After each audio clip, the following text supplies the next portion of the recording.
This is Starting Point, a podcast that tracks Guyana's unprecedented growth from all vantage points.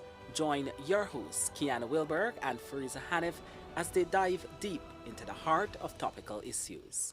This is Starting Point, a podcast that tracks Guyana's unprecedented growth from all vantage points.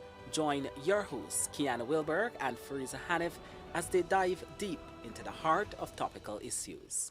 Welcome to Starting Point. I am your host, Kiana Wilberg. Today we are engaging one of the political heavyweights within Guyana's landscape, Mr. Jermain Figueira, former APNU Parliamentarian, and we have a number of questions lined up for him. Jermain, welcome to the podcast. Thank you. So, Jermain, you resigned from APNU and then you were quiet for a bit. And the question on everyone's mind is, what's next? Where are you going? So, can you give us that answer today? Thank you for the opportunity to be on your podcast. I think this is a very upgraded podcast from what we would have seen, and I like the trajectory. It puts the other social media influencers and people who are doing podcasts to live their game. Thank you. So I'm very happy to be here and for the opportunity to answer your questions. Thanks for such an introduction. Some people may disagree, but nevertheless, you're aware, Kiana, that, and more so most of the electorate, that September 1st is what could be considered one of the most consequential elections in our history. It's very important. It will determine the trajectory of Guyana, and more so how the people of this country is going to benefit. And therefore, the voting experience, the voting exercise of all of the persons who are going to be participating in the process should be one that is guided by what they would have seen, what they would have experienced, and not be based on political loyalty or personality, because Guyana is at a place where significant transformation is happening. Whether you want to accept it or not, the facts and the evidence are there for all to see. It is tangibly out there. You could see the transformation, irrespective of the road network and agriculture and all of the respective sectors. It is being seen. And even those who may want to deny it, it is still our present reality. And therefore, the electorate has to be very conscious of those realities and the leadership that was provided to bring about those realities and make an informed decision. And a decision that is not influenced by party loyalty, by personality, but by a vision and a plan that could be executed, not by lofty promises that cannot be attained. And therefore, that would be an advice I would offer to the electorate of this country, to vote with intelligence. And I believe the Guyanese electorate are an intelligent bunch of people, and I think they would put Guyana first in their decision. And that is why I have remain silent for some time, because politics is something that could change in a week or in a day, and therefore one has to be prudent in the decisions that they make, because you have to be responsible with the decisions that you make, because at the end of the day it could impact your life or affect the lives of other people. So I basically took a backseat approach to observe. Because most times when people are playing chess, for example, they don't see the moves because you're in the game. So to have a different perspective, sometimes you have to stay back and look in.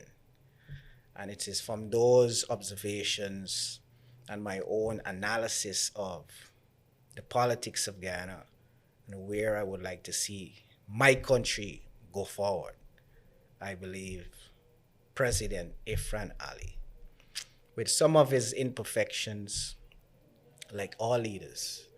There's no leader in this country who hasn't erred. And President Irfaan Ali is no exception. but I believe his leadership far outweighs his imperfections. I believe he's committed to the development of this country. And honestly, I believe he wants to see the unification of our people.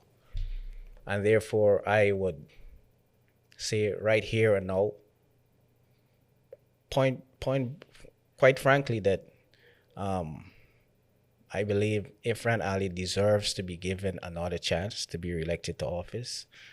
I believe he's committed to the cause. I believe he has a vision and a plan, and he brings the energy that is required. He's not adverse to criticisms. He listens, and I think at times he acts on those constructive criticism. To his fault, it takes sometimes too long to act. But the fact is, he's not opposed to listening to people who have criticized his decisions sometimes, and therefore, I could live with a leader who accepts that, I may be wrong here, but when I do my own introspection, I believe I need to go back and correct, and I see that in President Irfaan Ali, and therefore, my endorsement of him goes beyond rhetoric. I'm going to actively involve myself in his re-election campaign because I think he deserves another opportunity to lead this country. Okay. I know it's a lengthy response, but I think it needed to be said because, like I said, this is a very important elections, and therefore people must engage this process intelligently, and I hope I can offer some of that in my responses to help them make their decision. But Jermain, you have been associated with the APNU, and during that association, having that party be aligned to your political identity, you've been very critical of the Irfaan Ali administration. So what was the turning point for you? Well, like I said, I'm very much cognizant of the fact that many in Guyana, especially in my hometown, Linden and Region 10, would ask such a question. And the answer to me is very simple. I see the changes that is occurring in this country, and more so, those who may say why Jermain Figueira is supporting President Ali and his administration, because he was one of the most vocal, most critical opposition member. Yes. And that is true. And I don't believe that will change, because I speak truth, irrespective of which side of the divide I'm on.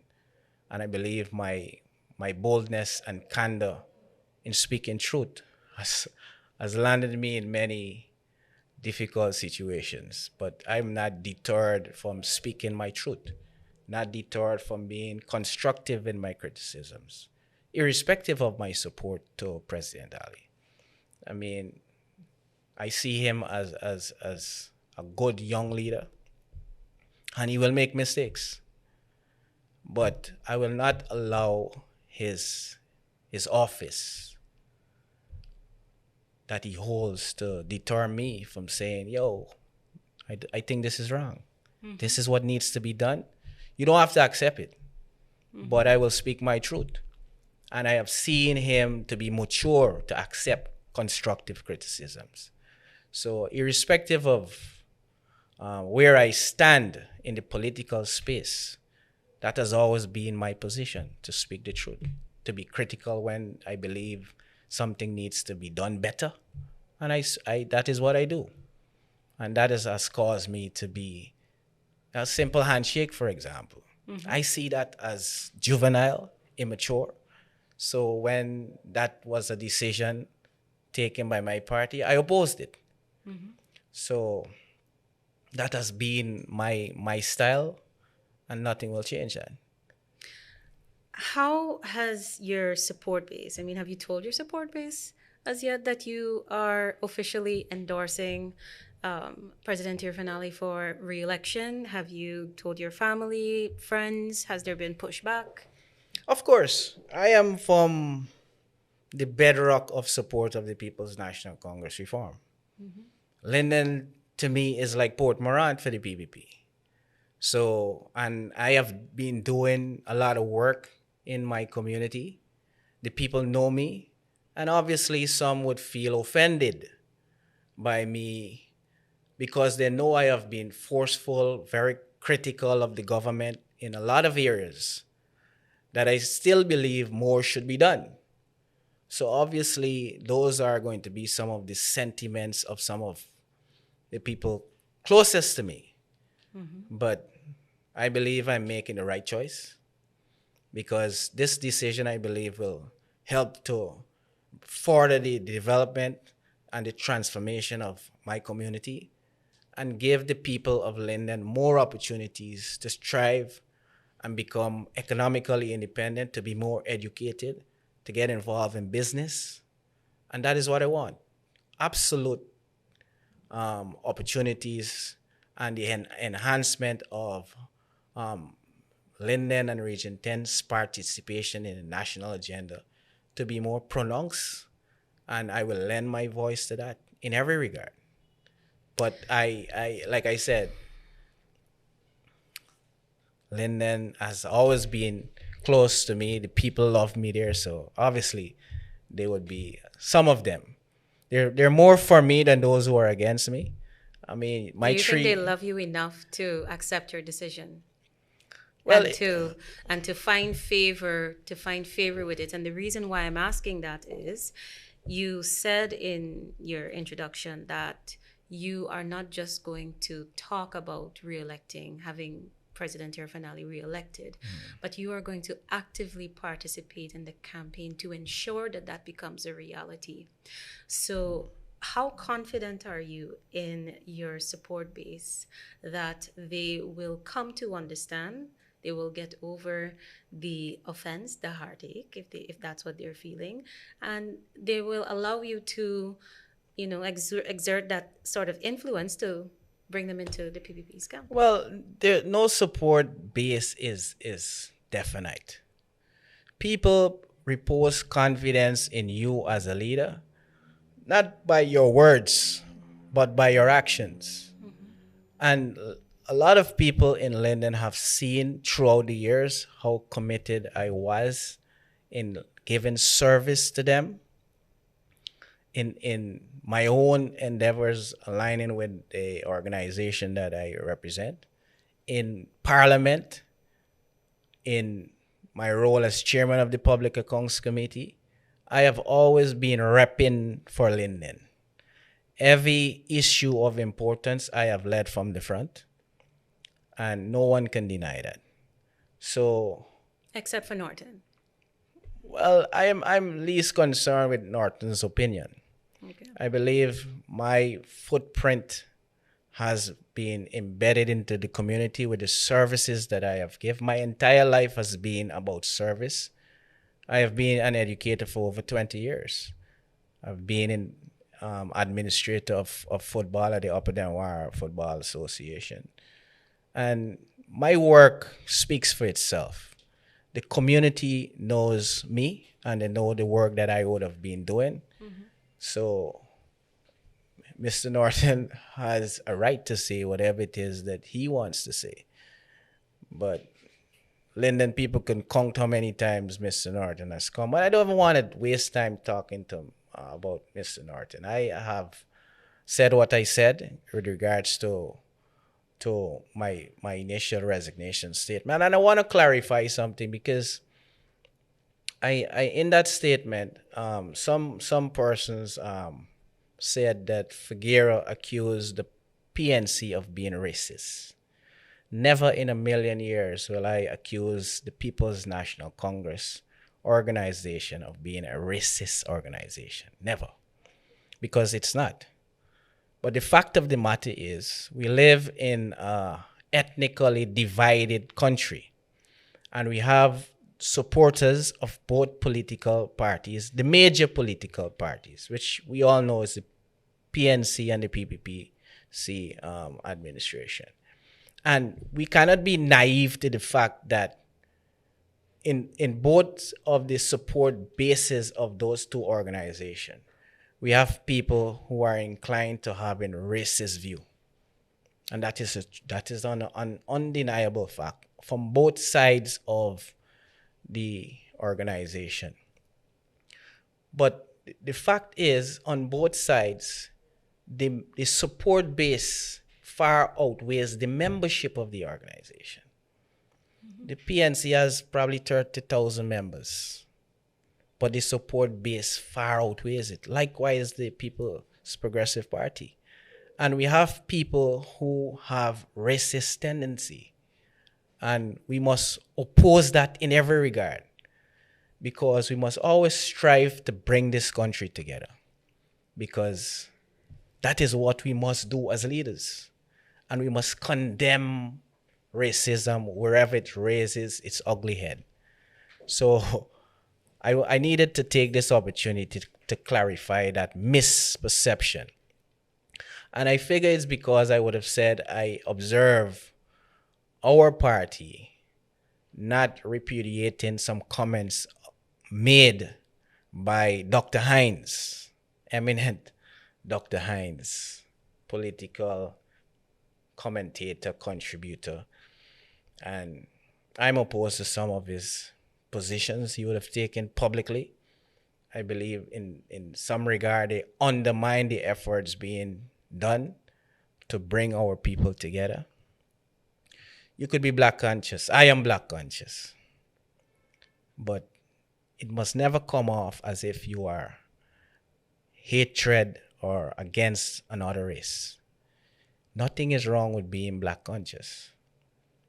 And I will forever be black conscious. Likewise, other races will always represent or favors what their culture promotes. But it doesn't mean I have to hate that other ethnic group. So when I say I'm upset with the party that I once was aligned with, knowing the philosophy of the party is to bring the ethnic groups together, would align with, I mean, you can align, but if these comments comes out of whoever you align with, and it's in the public space, you must, for the sake of the organization, distance yourself from that statement. You don't have to distance yourself from the organization you may want to align with. Mm-hmm.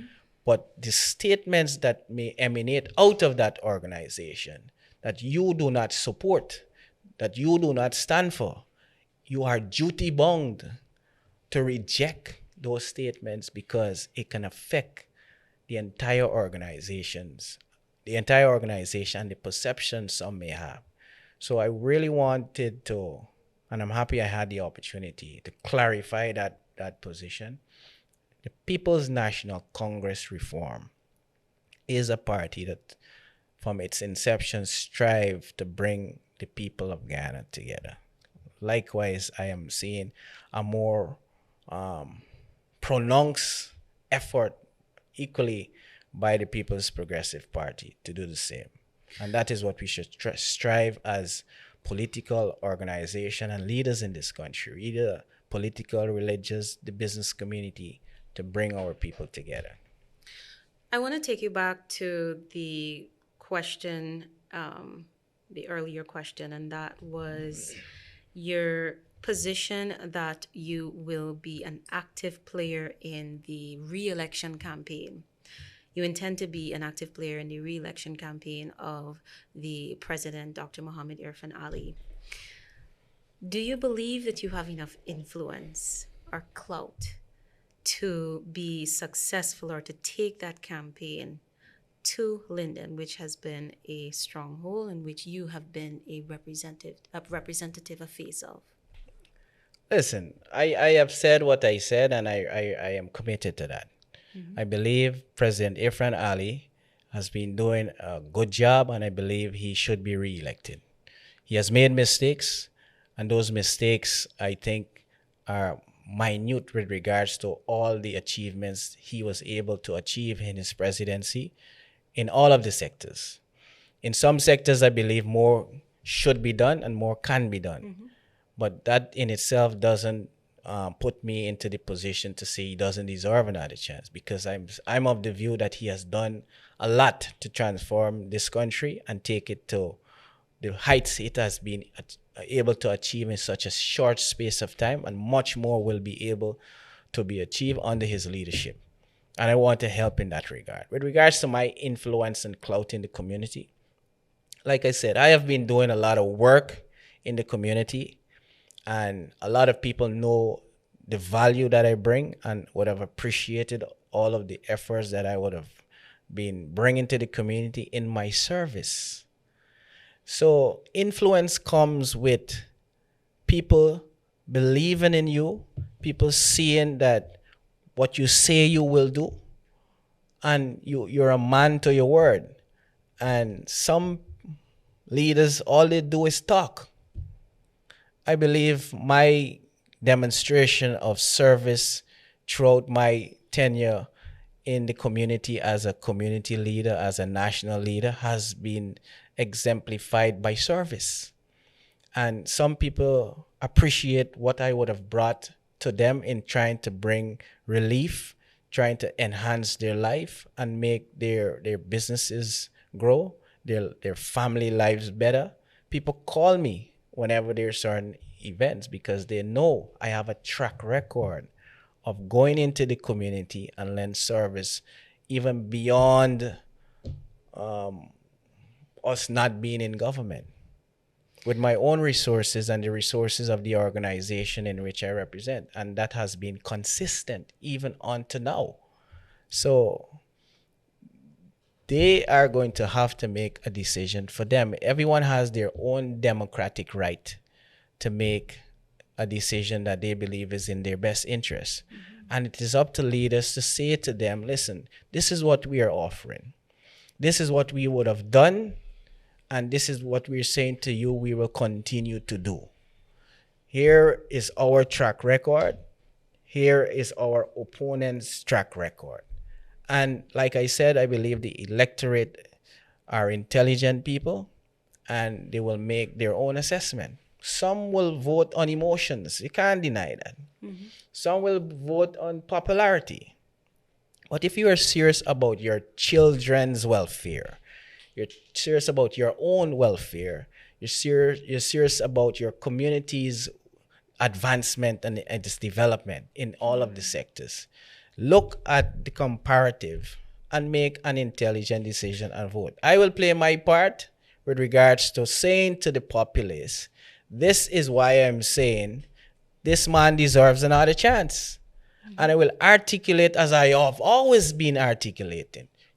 Even when I'm highly critical of the government, this is what my views are with regards to that. For example, Guy Suko. In Parliament at the last debate, I said we are of the view that the government's allocation to Guy Suko could be looked at from a different vantage point to create greater opportunities for the employees and for Guy Suko to become more viable by us looking at other alternative crops, because there are many substitutes right now in the world for sugar. And our neighbor produces 25% of the world market for sugar, right there, Brazil. So we are in a very difficult position to be competitive. And therefore, what do we do in having recognized such a challenge for us as a country, and more so the company Guy Suko? We need to look at it from multiple vantage points to see how best, with the resources that we are plugging into the industry, how it could better serve the people of Guyana and more so add to the revenue that it could contribute if we look at other crops and diversify the industry in a way that more people can be employed, more people can become economically empowered, and moreover, more revenue can be garnered from the investment that we're putting into Guy Suko. So I will advance arguments to the base to say, listen, let us make intelligent and informed decisions when we are going to put leaders in place. Don't let us vote based on emotions, because emotions could run you into problems. So let us look at the facts and make informed decisions. These are what we are putting to you on the table for your consideration. And that is what I'm going to advance.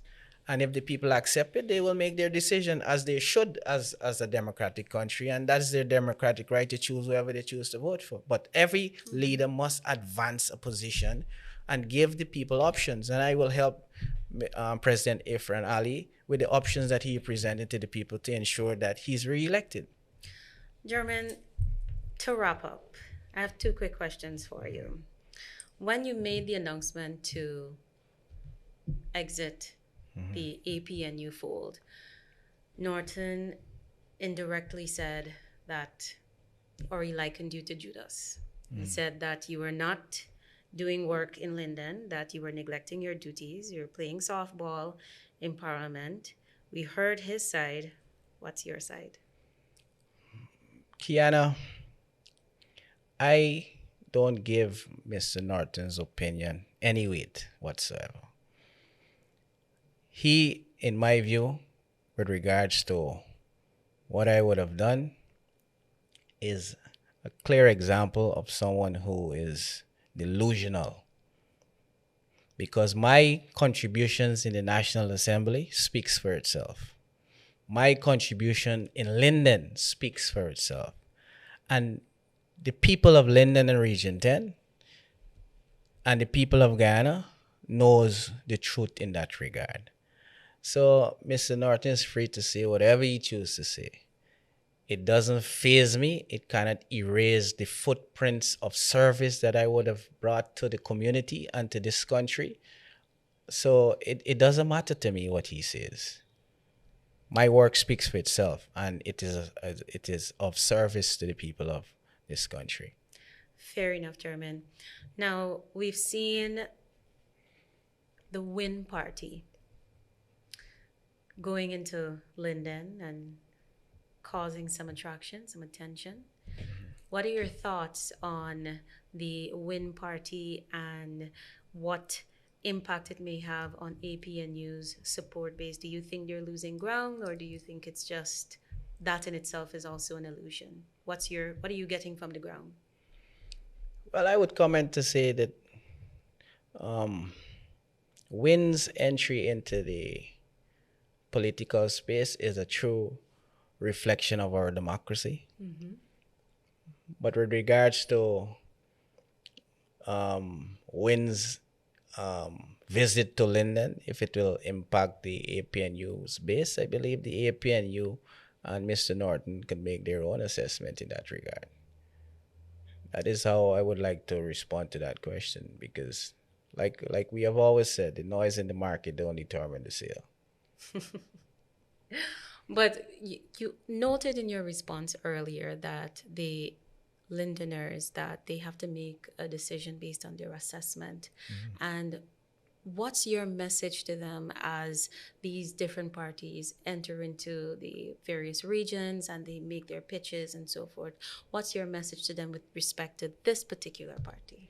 Well, this particular party has not made any pitch. He said wait.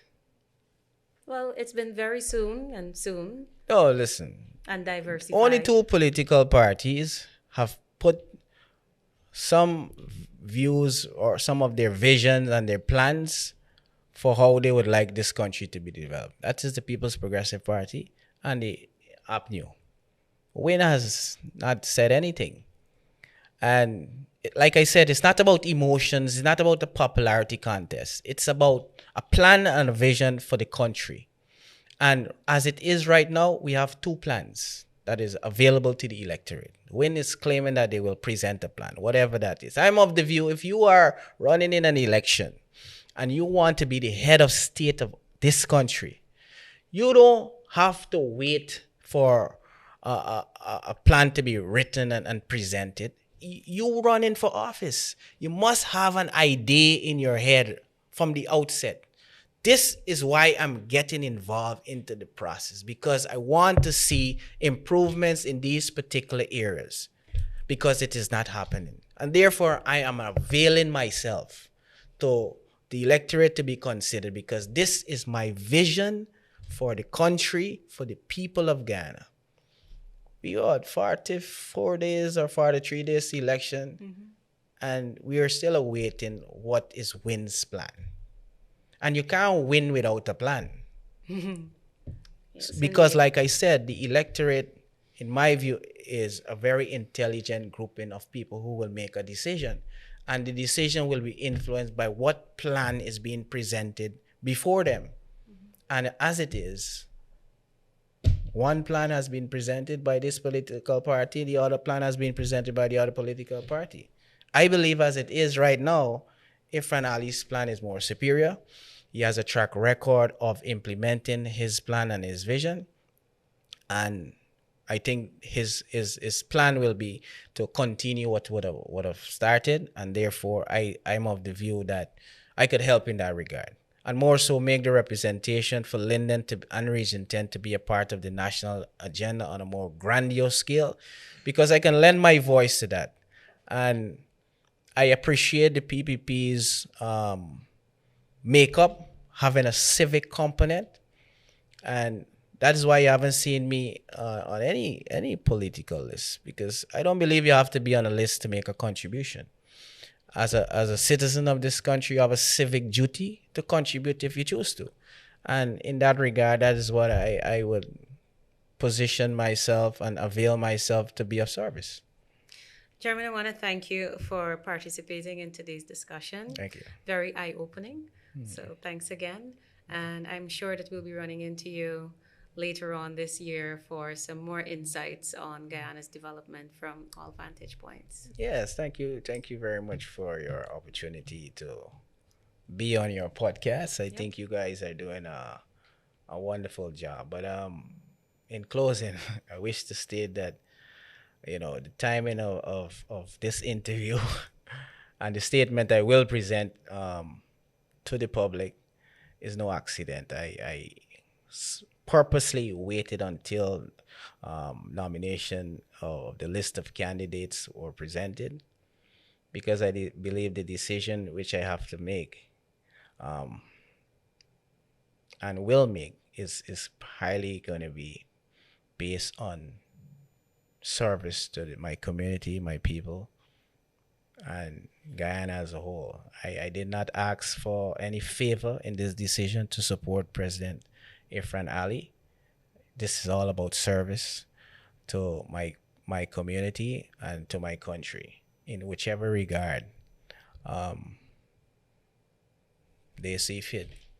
It matters not to me. Thanks again, Jermain. Yeah. To our audience, thank you as well for staying with us. This has been an episode of A Starting Point. I'll see you next week for more insights. Thanks for watching Starting Point. Follow us on Spotify, YouTube, Facebook, Instagram, and LinkedIn for critical updates and exclusives.